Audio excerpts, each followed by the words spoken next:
Hello there. Bit of a strange one, this one. I hope you're enjoying the videos as usual. Trying my best to make them entertaining and put a bit of information out there. This is a strange one, as I said. I was asked to review a book. I'm going to hide. Where's his name? This was a friend of mine. This book was written by a friend of mine called Do All Things for God's Glory. And it is the autobiography of the former presiding overseer of my congregation, who I helped to leave. And he asked me just before I went to my holiday if I would review his new book, which I don't know if he wants to get published or not, but it's a fascinating book. And it really makes me, he's a very intelligent guy, my friend, and he really gets involved in these things. I can tell you my side of the story is that whenever I bought Crisis of Conscience, I was so horrified. Oh no, the apostates have got in, that I went to him because I respected him. We did something very naughty together. We rock climbed. And that was his one sin, even though he was the presiding overseer. And I took the book to him and I said, please help me with this information. Prove it wrong so I can sleep at night. And to his credit and that of his wife, they read the book, and next week they were gone. They had left.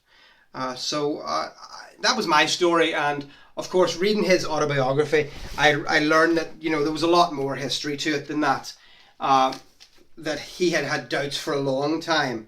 And that really my opportunity to come there was, to bring that book to him, was the nail, the straw that broke the camel's back. What I found particularly funny was, as I say, he's an honest guy, and he talks about me in several places. He says that Neil had periods of interest in the field service, which is about right. I did pioneer for a while, but I just could not keep it up. He talked about how that a certain clique of brothers had decided that I was not worthy to do anything, and that therefore I was going to get no privileges in the Kingdom Hall, despite what I did. Which is interesting because, a lot of the time I did these things, and I did them for like 6 to 7 months, and then nothing came of it because, there was no privileges coming from it, and then I was demoralized and stopped doing them. And then, of course, they could say, oh, well, we proved you right because you clearly didn't have the right attitude. But there we go. One of the things I wanted to talk about, and I'm going to show you this really quickly, and it is really funny. Several years before I left, so I paused. Several years before I left the Jehovah's Witnesses, our congregation had the honor and privilege of doing the drama. Okay? As you know, the drama is what you wait for, guys, okay, at the assembly. Because I was getting no privileges, I wasn't allowed to do anything. I got the honoured position of prop mover. Okay, I got the shift stuff. Everyone else, I'm just looking at a picture here. This is the picture. I'm going to zoom it in. Oops, hang on. Sorry, my telescope fell down. That's what you get with telescopes, they fall down. Okay, I'm going to zoom in this picture. Okay, it's a lovely picture. You can just about see all the brothers and sisters standing there, wearing all their attire and their bed sheets, because everyone wore bed sheets thousands of years ago. Okay, and this was the Jehovah's Witnesses Integrity Keepers Convention. Okay, the only person who's not in the picture in the cast was my good friend at the time. I don't see him very much anymore, although he's not a witness either. Raymond, who was King Josiah, and the story was, oh, we've refound the law. He's going to tear down the high places, and he's going to bring back the worship of Jehovah. And that's how it's going to be. So, I want to read you this picture. Okay, you've seen the photo. There it is. And this is what my friend says in the picture. He's in the picture. And I'm not going to tell you too much about it. He doesn't know some of the things, which I do. I'm still trying to fix this bloody telescope. Stop moving. So, he says, what appears to be a happy photo shot of zealous witnesses conceals much sadness. One couple had left a neighbouring congregation due to zealous pressure by Dutch pioneers to do more in the field service. One young brother had a nervous breakdown and no longer attends the congregation meetings. One brother, the majority of his children remaining outside the congregation of Jehovah's Witnesses, died in his early 40s following a heart attack. One of those in the photo had problems with alcohol abuse and required help from a judicial committee. One experienced a breakup of his marriage and the departure of 5 of his children from the witness organisation. One elder tragically committed suicide, leaving a wife and 3 children. I stand on the right side as director of this group of so-called integrity keepers.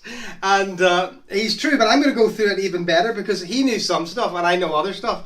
I know the gossip, whereas he didn't know. So let me see this. There's the gentleman who had a nervous breakdown. That was because he was an alcoholic.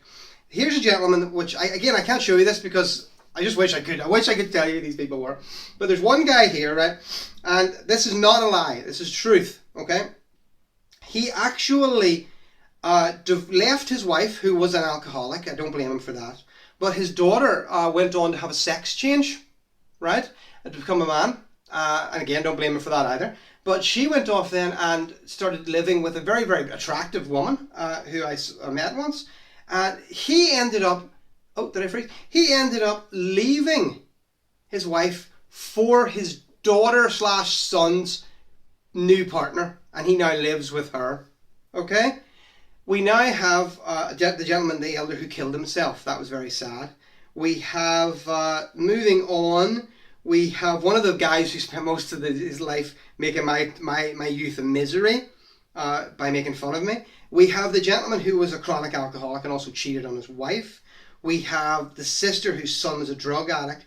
We have a brother who came from Canada and decided overnight that he didn't want to stay here anymore. So they left on a Thursday meeting and said, right, see you on Sunday. And that was the last anyone ever saw them. And it turned out that they had actually left their house completely. They didn't pay the mortgage. They didn't tell the mortgage company. They just locked the door and put the keys in. And that was them. Went back to Canada. So awesome people. That is the integrity keepers of Lisburn congregation. Hope you enjoyed this. I did. It's not a bad book. Roland, I said his name. Dummy. Anyway, my friend is a very honourable guy, and I really enjoyed his comments and his book. It needs a bit more gossip in it, I think, if he's going to publish it. But other than that, thoroughly fun. And I hope you guys have a lovely day. Okay, bye bye.